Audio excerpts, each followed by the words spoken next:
This one's an unseen video, so I'm just going to turn the audio off and play the video.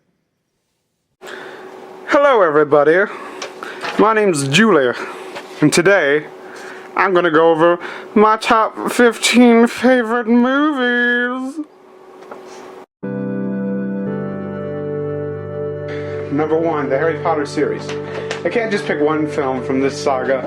I really enjoy how with each movie the story grows, and it's about a group of wizards kind of starting out as little kids, and then by the end they're adults and they're going up against Voldemort. And that's the most simplistic way of describing Harry Potter, I know, but I really enjoyed all the wizard battles and really just how it ended on a happy note rather than how it kind of started, where it was kind of sad and dreary a little bit, and then by the end everything's more happy, essentially. Number 2 is the Star Wars saga. I always liked where they went with the I like space, I like sci-fi stuff, and I got really into this series more recently, like in 2016. Well, some people have gotten into it like way back. I recently gotten into the series, and I like how with Star Wars, the original series I like the most, really, because of all the twists and turns they took with it, like Darth Vader being Luke's father, and I really just liked the whole premise of Jedi and stormtroopers and all those characters. Really just kind of made me go, yeah, that's interesting. Number 3, another sci-fi kind of thing, was just like one movie instead of like sagas. Really started out mentioning The Faculty. I like how it's like have you ever seen Body Snatchers? That's what the movie's called. Oh, Invasion of the Body Snatchers, that's what it's called. If you've ever seen that, essentially it's that kind of premise, but with students in high school, and they have to defeat the creature while trying to not become another member of the creature herd, essentially. And it has a happy ending, and I really like the fact they gave it one where Elijah Wood's character defeats the bad creature, essentially. And it was a really fun movie. I'd recommend it for anybody who enjoys sci-fi kind of films. Number 4 is Deadpool. I'm always into Marvel movies, like any Marvel movie that comes out, like Thor Ragnarok and stuff like that. I really want to see, because I'm all invested in the Marvel universe. But one of the ones I loved the most was Deadpool, because it was comedic all the way through.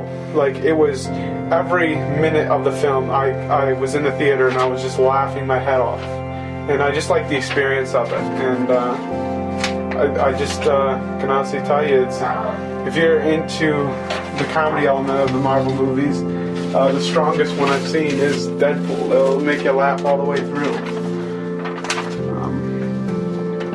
Number 5, Dracula, the 1930s one with Bela Lugosi.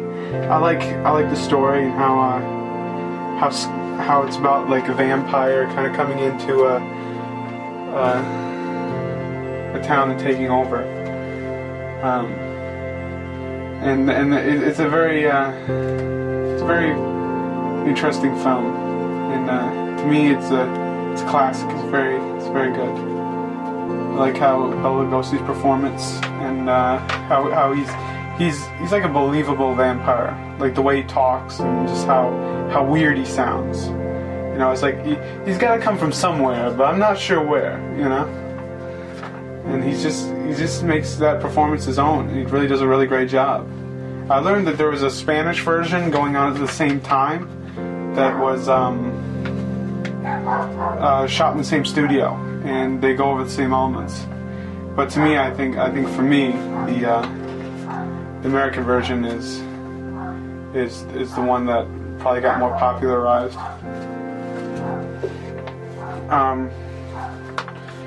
The Wizard of Oz, number 6 on my list. As you can hear, the dogs are barking and stuff in the background. With 2 dogs, they're crazy. Crazy old dogs. Number 6 is The Wizard of Oz. I watched it on VHS way back when. VHSs were popular. I always liked the happy-go-lucky kind of story, and even the dark elements are just fun and interesting to watch. And I like the musical element too, but it's just the story that got me invested rather than the musical parts. But it was very good. It was very good. Every bit of it is worth watching. I recommend, like, if you're gonna watch any musical, Wizard of Oz, top of my list. Top of probably many people's lists for musicals. Roger Rabbit. I like animated stuff. With Roger Rabbit, it's kind of it gets Disney and Warner Brothers together for all those characters from Disney and Warner Brothers. They come together in this Roger Rabbit film, and that's really interesting to see, because 2 different companies bring out 2 different varieties of cartoons, you know, and all kind of coming together for this animated feature. It's not good. It's live action and animation, and it's about like a detective who's trying to uncover a Toontown kind of mystery, and the ending is very like happy, very interesting. Another one here, 8, Perks being Wallflower. I like those coming of age stories. Where basically a group of friends kind of realize that they're growing up and they got to make important adult decisions and just move forward. And I really that's what I got from the Perks of Being a Wallflower. I really like that kind of element. I also like time travel movies, which is number 9 on my list. Back to the Future, that whole saga. I like that whole saga all the way through. The first one is, like, in my opinion, the best of them, but the second and third are really great too. The second kind of treads a little bit on the first one's heels, you know, but the third one is its own deal with the West, going in depth on that. And the main character, Doc, he gets a love interest in the third one, and that's interesting to watch. I'm all for that kind of storytelling where it's just time travel and stuff. Number 10 is Percy Jackson and the Olympians. Another kind of a teen film where it was very good. The first one was very good. The second one I wasn't much for because of the way they did it. It was a cheesy movie in my opinion, the second one. But the first one was really great. The first one was a good, really good film. I saw it when I was in school, and I found it very interesting. Number 11 is Rebel Without a Cause. I like James Dean's movies, all 3 of them that he's done. The Giant, East of Eden, and my number 1 film that I really enjoy of his is Rebel Without a Cause, because it takes place in the 50s and it's about kind of going against authority, but at the same time kind of finding yourself and just kind of you have to see it for yourself, but it's just a really, really good story, well written, well put together. And I mean, you may hear 1950s movie and think, so old I wouldn't relate to it or whatever like that, and I'd be like, no, a lot of old movies are excellent and great, you know. And this one is a prime example of that. See this film and you will love it, I swear, if you're into teen movies. Number 12 is Get Out. That's a good horror film. I really enjoyed pretty much all the twists and turns in this film. Basically about a black man coming into a white family's house and getting to know them, and then realizing that they're freaking nuts and trying to escape them, essentially.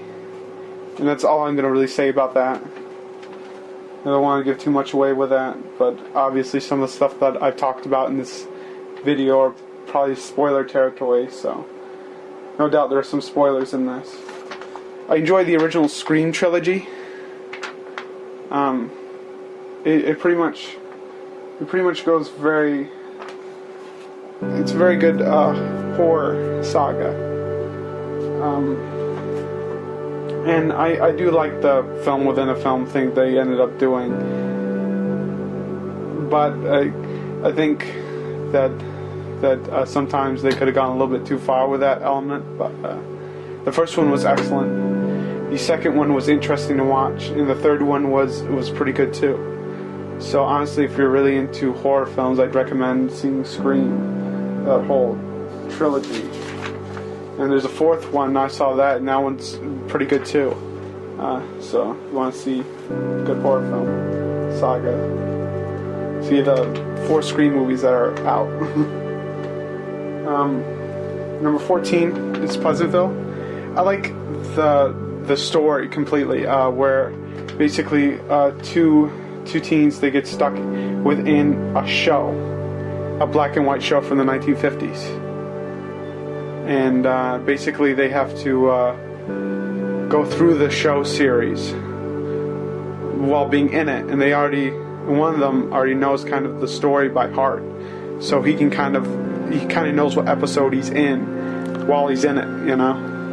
But it's not like it's like a real town, like it's not like you don't get to see the whole town and stuff like that. It's really interesting. It's like if you're watching a show and you're wondering, like, what's their town like? Well, this is essentially kind of like that. It's very, very interesting, well put together, very funny in parts, and very interesting. I gotta say, if you're into 1950s shows and stuff like that, this is kind of a tribute to them in its own way. And number 15 is a more recent film that I saw that I really liked. It's called Central Intelligence with The Rock Johnson and Kevin Hart. I thought that their performance was hilarious, and I found the movie very funny. And I'm a big fan of comedies too. And they're working again together for Jumanji, which I can't wait to. Well, which I am excited to see at some point. Yeah, and that completes the list, essentially. Thank you for watching this video, and hope you have a great day.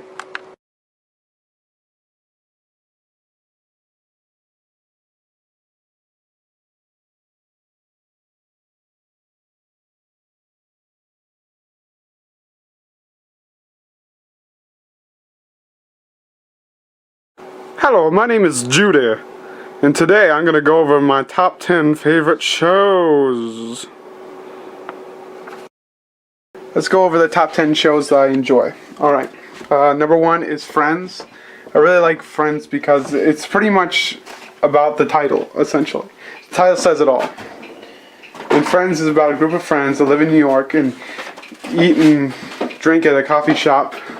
Essentially, they all talk there, and in pretty much every episode they talk at the coffee shop, and by the end of the series it's just a spot that everybody knows, pretty much. Well, every fan knows and likes. And it's a very well put together show, and you can essentially watch it from any point and really get into it. It's not like one of those shows where the story is you have to know the previous episode and then the previous episode, stuff like that. It's not like that with that show.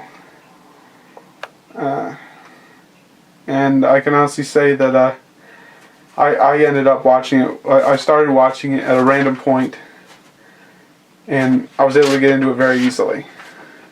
But I then watched the whole series, from the beginning, and I liked how they concluded the series. They ended it with a really happy note of all the friends just kind of reflecting on their time in New York, and then while saying they gotta just kind of move forward, and that's kind of like the ending, and it's very happy. It's very happy, and it pretty much makes watching the series very much worth it. So, very happy ending. And number 2 didn't really have a great ending to the series. It's called Quantum Leap. I like sci-fi stuff.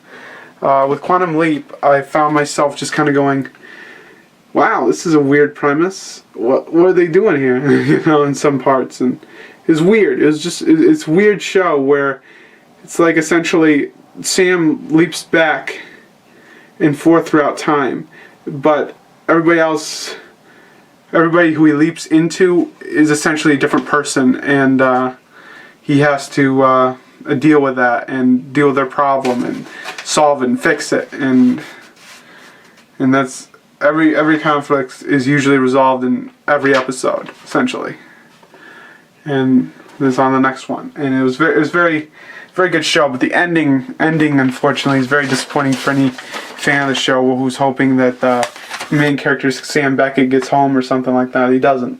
No happy ending there, unfortunately. Sorry, fans who like Quantum Leap and stuff. There's just no happy ending there. Number 3, Riverdale. I saw the first season. I'm like all for it. It's one of those shows that you start watching, you're like, why are you doing this to these popular characters? And with Riverdale, they're doing it to the characters of the Archie comics. They've turned the Archie world into essentially a darker, more kind of twisted place. And it's just like, when I first saw the first episode, I was questioning whether it'd be really, is this a good thing or a bad thing? You know, what they're doing with the original material. And it's like, but by the end of the whole first season, I was like, yeah, I'm all in. Can't wait for season 2, essentially. Number 4, Freaks and Geeks. I like how it's premised about high school is just kind of relatable. Very relatable. Very enjoyable. And it takes place, I believe, in like the 80s. Sometime there. And it didn't really have a ending. Because the series got canceled. But it had a lot of great talent to it. Like Seth Rogen and James Franco. It was a very interesting show. And the next one I'd like to talk about is Star Trek. Star Trek for me is one of those shows that you can watch from any point with that show. And it's very interesting sci-fi stuff. William Shatner does a great job with Leonard Nimoy. Very, very great show. I see why it's so popular. You know, pretty easy to see. And one thing I gotta say about this, the original series, is that anybody who is wearing a red shirt will not last very long in that episode. Usually, will not last long. Number 6 is Chuck. Chuck is one of those shows that is very action oriented, and it's about a guy named Chuck, like in the title of the series, who basically is a nerdy guy who works at a place I believe called Bymore, and it's very he gets kind of involved with the CIA because he's the intersect. And they need him, so his mind's like a computer, essentially. And it's a very interesting action-oriented show that kind of built Chuck up.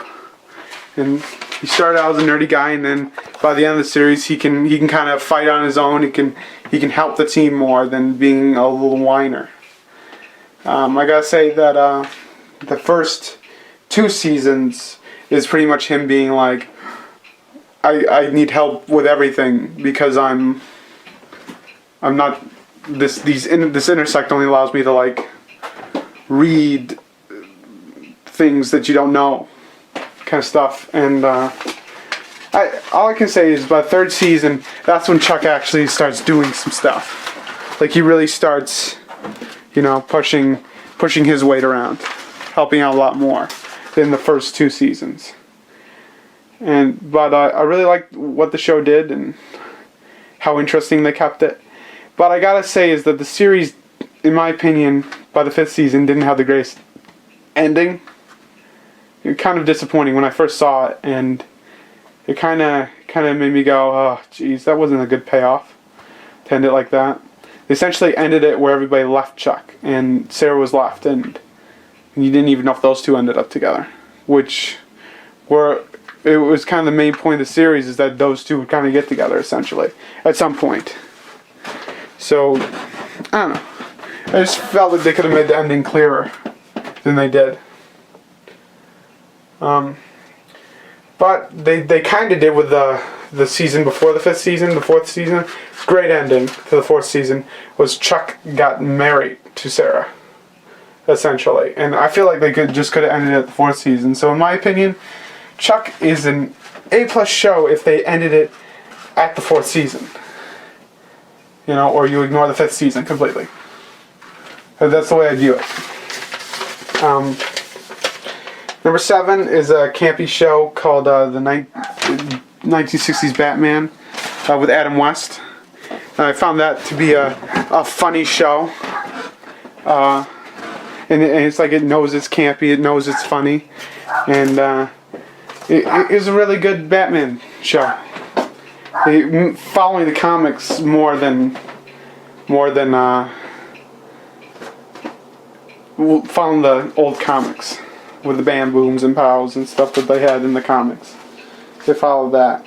And I just found it funny. Number 8 is Gotham. I like the first season. I haven't seen the rest of the show yet. I think season 2, 3, and 4 are probably out now. I haven't seen those yet. But I assume it's probably going to get pretty good. But I'm 1 season in, and the first season was really good. So, number 9 is the X-Files. I like sci-fi, and the best example of sci-fi, in my opinion, is the X-Files. You start watching that, and you watch the Scully and Mulder dynamic. They make like a great team, like one of the best teams in television for solving mysteries or trying to solve mysteries.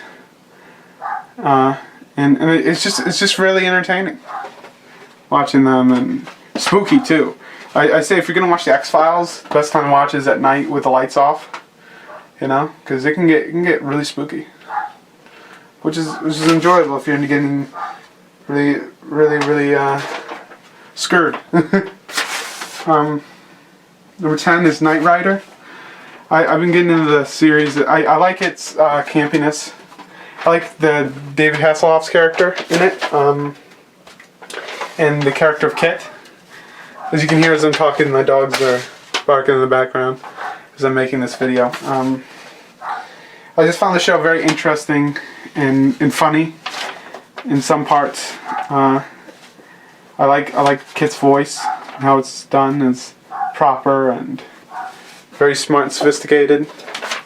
It's a very smart car, apparently, in the show. And there's a lot of action, and if you're really into action movies, this series is excellent. And honestly, that is my top 10 list for of shows that I enjoy. I hope that you all enjoyed it.